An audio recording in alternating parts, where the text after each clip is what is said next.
wherever you go. This is the pinnacle of my career. You know, I've been at this for like almost 40 years. But to one day be on the Ellen DeGeneres show, I mean, this was what it was all about. I'm building slowly. That's why it took you so long. That's what it is. This is very exciting. Daytime television and me. Perfect pairing. Yes. It's unbelievable. At one point in your career, it would not have been a perfect pairing, but you've mellowed in your... I've mellowed. I've become an elder statesman of radio, of television, of media. Mm-hmm. Look at me. I'm so relaxed. You know, by the way, I am very thrilled to be here. Ellen is in my book. Yes, we will be talking about that. I have a whole agenda, Good. Of course. Good. We want to sell. It's a great book. Thank you. But, you know, listen, I was thinking about you backstage. And I don't know if you're following this. I've been out here in Los Angeles. I haven't been following the news, but people were giving you grief about this George Bush picture. Right? But listen, you know I'm always with you. I'm on your side. The problem is, and this is a brilliant booking on your part, having me on the show. People have this picture in their mind of you and George Bush. What you need to do, in my opinion, is take a picture with me, making out with me. Oh. Now just hear me out.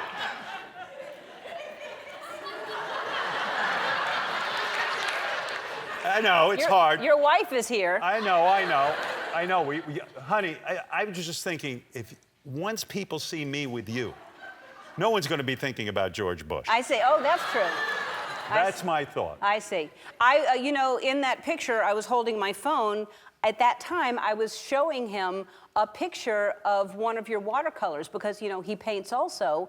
And I was showing him one of the pictures that you sent me of the sand dunes and the grasses. Yeah, I like to paint watercolor. Yes. I had no idea that's what got you in trouble. That's what got me in trouble. I get everybody in trouble. Yeah. I don't know how that all works out. But, I was showing him your... Kiss me, Ellen. You're an... Kissing a guy. Wait, get the picture. Okay. Now, you put this out there. All right.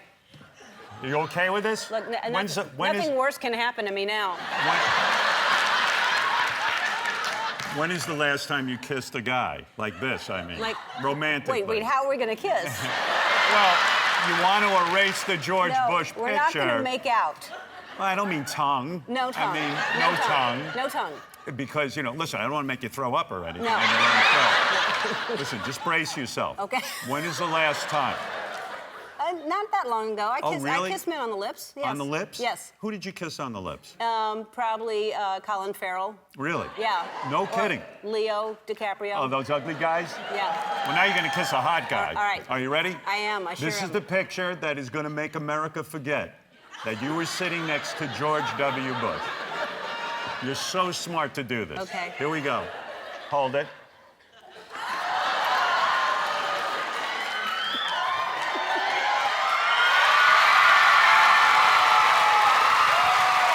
Wait a second. Okay. There was, I think there was tongue. There was no tongue. I felt you pushing a little bit. No, there was no tongue. I'm a married man. I'm a married woman. I know. I know. You know, that's the great thing about fame. I always say it. People say, do you like being famous? I love it.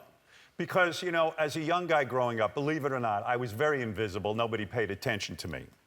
But when I got famous, actually, women who are way out of my league would start dating me.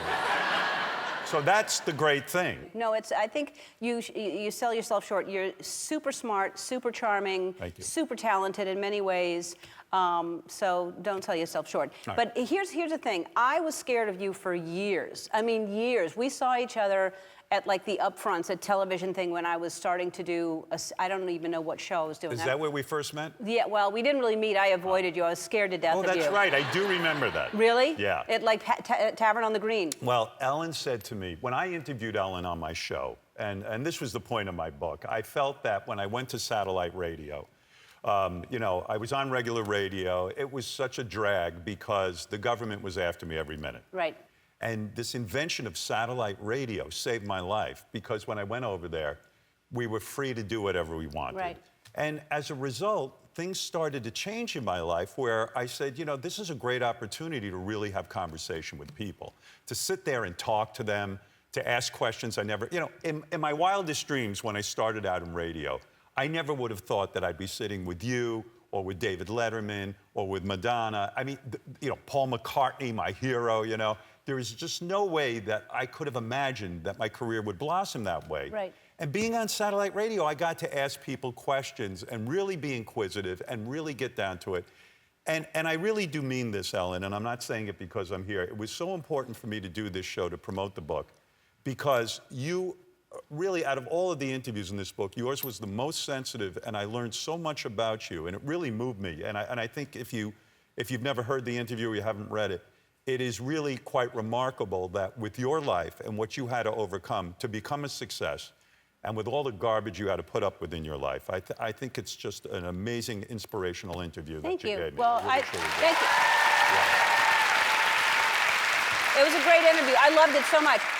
And what did I learn? What did you learn? When I interviewed you, that you and I had more in common than I knew. And, I mean, we got to get back to the fact that you were afraid of me, but... we have to take a break because I was very afraid of you. And then, this is not satellite. I have finite time. Yeah. I wish I had more time because that's what is great about the interview because we really had a long, wonderful conversation, which is in this book. We are back in a minute with the wonderful kisser, Howard Stern, after this. Well, that was so romantic.